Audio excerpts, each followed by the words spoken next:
ओम नमो भगवते वासुदेवाय. सार्थ सुबोध ज्ञानेश्वरी. लेखन आणि वाचन सौ मनीषा भास्कर अभ्यंकर, महाराष्ट्र, मिरज 416410. अध्याय 5. कर्मसन्यास योग. 21वा भाग आहे जीवन मुक्ताधिकरण, भाग 2. ओव्या आहेत 96 ते 102 आणि गीतेचा श्लोक आहे 19वा. श्रीकृष्ण ज्ञानी मनुष्याची लक्षणे सांगत आहेत. त्यापैकी समत्व बुद्धी हे पहिले लक्षण मागच्या श्लोकात सांगितलं. आता समत्व बुद्धीचा मनुष्य ब्रह्मतत्वात कसा लीन होतो ते सांगणार आहेत. श्लोक 19.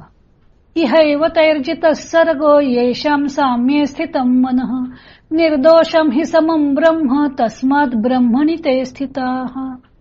अशा समदृष्टीने ज्यांचे मन स्थिर झाले आहे त्यांनी या लौकिक संसाराला जिंकले. कारण ब्रह्म सर्व भूतांच्या ठिकाणी सम आहे व दोषरहित आहे व यासाठी ते ज्ञानी पुरुष ब्रह्माच्या ठिकाणी निश्चल झालेले असतात आणि म्हणून ते सर्वत्र सम आहेत.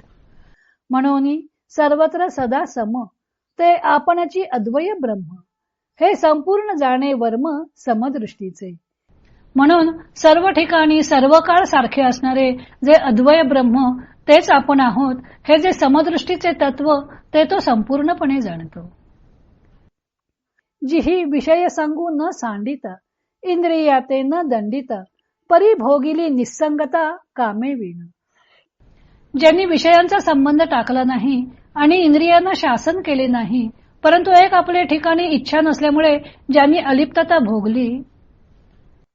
जिही लोकाचेनी आधारे लौकिकेची व्यापारे पण सांडिले निदसुरे लौकिक उहे.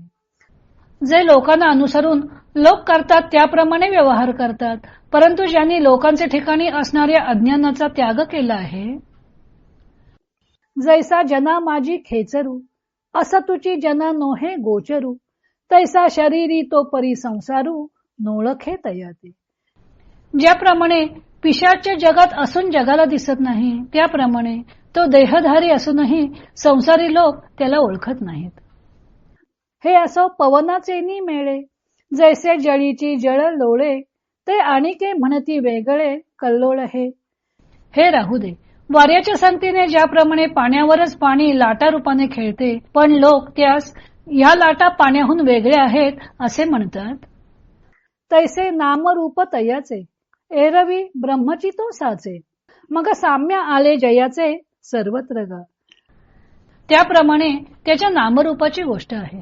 एरवी ज्याचे मन सर्व ठिकाणी साम्याला आलेले आहे तो खरोखर ब्रह्मच आहे. ऐसे नि समदृष्टी जो होये तया पुरुषा लक्षणही आहे. अर्जुना संक्षेपी सांगे न पाहे अच्युत म्हणे.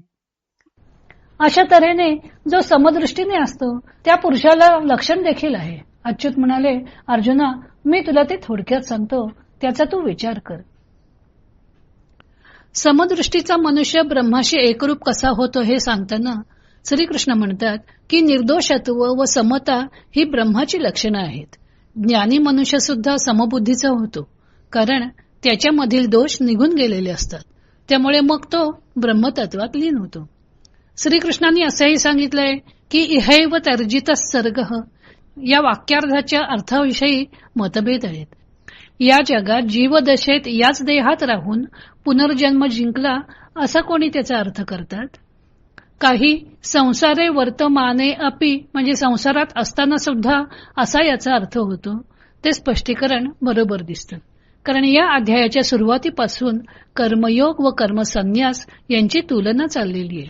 तेव्हा इथे सुद्धा समत्व बुद्धी प्राप्त झाल्यानंतर इथे संसारात राहून कर्मे करीत असताना सुद्धा तो पुनर्जन्माच्या फेऱ्यातून सुटतो असा अभिप्राय दर्शवण्याकरता गीताकारांनी इहैव हा शब्द घातला असावा. एकूण ज्ञानी मनुष्य ब्रह्मरूप होतो व पुनर्जन्माच्या फेऱ्यातून सुटतो हे भगवंतांनी पुन्हा एकदा येथे सांगितलेलं आहे. ज्ञानदेवांनी या श्लोकाचा कर्मयोगपर असा अर्थ केलेला आहे. ते म्हणतात की त्या ज्ञानी लोकांनी विषयांचा संग सोडला नाही, इंद्रियांना शासन केले नाही पण निष्काम राहिले. सर्वसामान्य लोकांप्रमाणे व्यवहार ठेवला पण अज्ञानाचा मात्र त्याग केला. त्यामुळे ते संसारात असून सुद्धा लोक त्यांना ज्ञानी म्हणून ओळखू शकत नाहीत. हे स्पष्ट करण्याकरता त्यांनी पिशाच्याचं उदाहरण दिलेलं आहे. पिशाच्य या जगात असते, पण ज्याला बाधा झाली आहे त्यालाच दिसतं, इतरांना ते दिसत नाही. किंवा वाऱ्याच्या संपर्कामुळे पाण्यावरच लाटा निर्माण होतात. वास्तविक पाणीच लाटांच्या रूपाने खेळते, पण सामान्य लोक त्याचे एकत्व जाणत नाहीत व त्यांना लाटा म्हणून ओळखतात. तसेच नामरूप असल्यामुळं लोक त्या ज्ञानी मनुष्याला सामान्य माणसाप्रमाणेच समजतात. त्याची आंतरिक स्थिती त्यांना कळून येत नाही. या टीकेतून ज्ञानी मनुष्य ज्ञान झाले असले तरी कर्म करत असतो असाच अर्थ ध्वनित होतो. म्हणजे एकतर तो कर्म करीत असताना जन्ममृत्यूवर मात करतो व ज्ञानानंतरही कर्मे करीत असतो असं ज्ञानदेव सांगत आहेत.